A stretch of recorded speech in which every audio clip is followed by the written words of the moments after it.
Hanggang ngayon, may mga taong naniniwala na ang Pilipinas daw ay nakatago ang isa sa pinakamalalaking kayamanan sa buong mundo.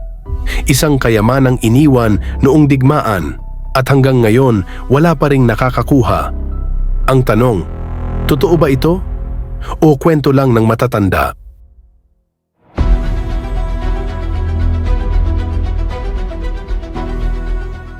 Taong 1944, panahon ng World War II, dumating sa Pilipinas ang mga sundalong Hapones kasama ang general na si Tomoyuki Yamashita.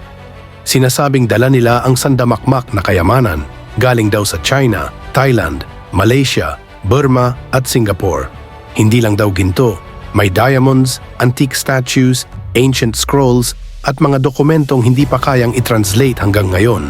Sa mga kabundukan ng Luzon, Mindanao at Visayas, naghukay daw sila ng mahigit 170 sekreto tunnels.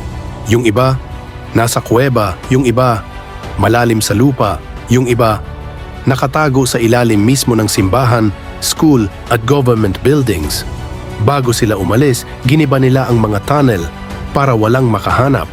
Ayon sa military investigator na si Rogelio Roxas, nakakuha siya ng lumang diary na pagmamay-ari daw ni Yamashita. May kakaibang mapa roon, may mga simbolo, drawing ng kabundukan, Japanese symbols at marking ng isang malaking bato.